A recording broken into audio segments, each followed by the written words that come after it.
বিষ্ণুপাদায় কৃষ্ণপৃষ্ঠায় ভূতলে শ্রীমতে জয়পতাকা স্বামিনীতি নামিনে নমো আচার্যপাদায় নিতাই কৃপা পদায়িনে গৌরকথা ধামোদয় নগর গামতারিণী নমো বিষ্ণুপাদায় কৃষ্ণপৃষ্ঠায় ভূতলে শ্রীমতে ভক্তিবেদান্ত স্বামিনীতি নামিনে নমস্তে শাশ্বতে দেবে গৌরবাণী প্রচারিণে নির্বিশেষ শূন্যবাদী পাশ্চাত্য দেশতারিণে শ্রীমদ্ ভগবদ্গীতার তৃতীয় অধ্যায় কর্মযোগে 37 নম্বর শ্লোক। শ্রী ভগবান উবাচ কাম এষ ক্রোধ এষ রজোগুণ সমুদ্ভব মহাশন মহাপাপমা বিদ্ধে নমিহ বৈরিণাম। অনুবাদ: পরমেশ্বর ভগবান বললেন, হে অর্জুন, রজগুণ থেকে সমুদ্ভূত কামই মানুষকে এই পাপে প্রবৃত্ত করে এবং এই কামই ক্রোধে পরিণত হয়।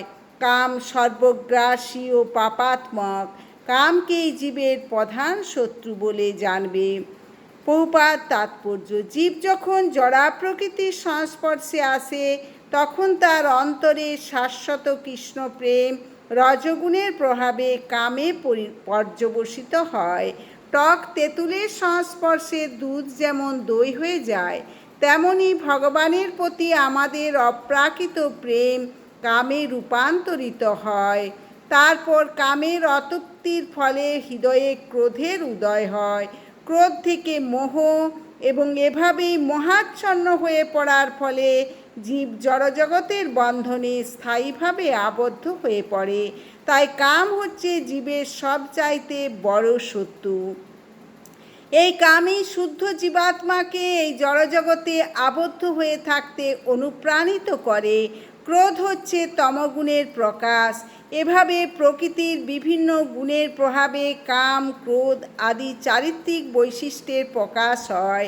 তাই রজগুণের প্রভাবকে তমগুণে অধঃপতিত না হতে দিয়ে যদি ধর্মাচরণ করার মাধ্যমে তাকে সত্যগুণে উন্নীত করা যায়, তাহলে আমরা পারমার্থিক অনুশীলনের মাধ্যমে ক্রোধ আদি বড় রিপুর হাত থেকে রক্ষা পেতে পারি।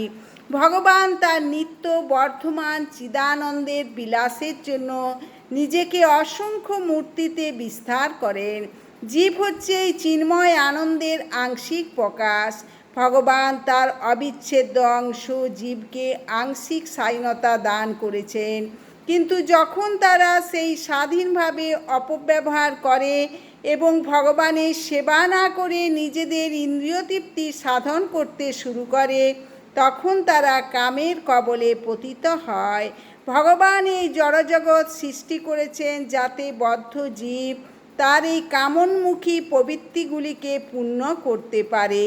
এভাবে তার সমস্ত কামনা বাসনাগুলিকে চরিতার্থ করতে গিয়ে জীব যখন সম্পূর্ণভাবে দিশেহারা হয়ে পড়ে, তখন সে তার স্বরূপের অন্বেষণ করতে শুরু করে।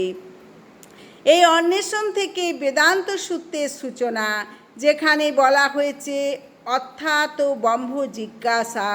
মানুষের কর্তব্য হচ্ছে পরম তত্ত্ব অনুসন্ধান করা।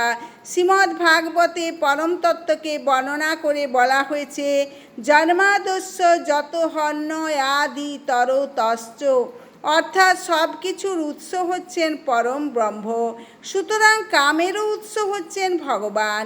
তাই যদি এই কামকে ভগবৎ প্রেমে রূপান্তরিত করা যায় অথবা কৃষ্ণ ভাবনায় উদ্বুদ্ধ করা যায় কিংবা সব কিছু ভগবান শ্রীকৃষ্ণের সেবায় নিয়োজিত করা যায়, তাহলে কাম ও ক্রোধ উভয়ই অপ্রাকৃত চিন্ময় রূপ প্রাপ্ত হয়। এভাবে কামের সঙ্গে সঙ্গে ক্রোধ ভগবৎ ভক্তিতে রূপান্তরিত হয়। শ্রীরামচন্দ্রের ভক্ত হনুমান শ্রীরামচন্দ্রকে তুষ্ট করবার জন্য রাবণের স্বর্ণলঙ্কা দগ্ধ করেছিলেন। এবং এভাবেই তিনি তার ক্রোধকে শত্রুনিধন কার্যে প্রয়োগ করেছিলেন। এখানেও ভগবদ্গীতায় ভগবান শ্রীকৃষ্ণ অর্জুনকে তার সমস্ত ক্রোধ শত্রু বাহিনীর ওপরে প্রয়োগ করে ভগবানেরই সন্তুষ্টি বিধানের কাজে লাগাতে উৎসাহ দিচ্ছেন। এভাবে আমরা দেখতে পাই যে আমাদের কাম ও ক্রোধকে যখন আমরা ভগবানের সেবায় নিয়োগ করি তখন তারা শত্রু থাকে না, আমাদের বন্ধুতে রূপান্তরিত হয়। হরে কৃষ্ণ কৃষ্ণ কৃষ্ণ হরে হরে, হরে রাম রাম রাম হরে হরে। আপনার চ্যানেলটি সাবস্ক্রাইব করবেন, বেশি বেশি করে শেয়ার করবেন, লাইক করবেন, কমেন্ট করবেন। হরে কৃষ্ণ।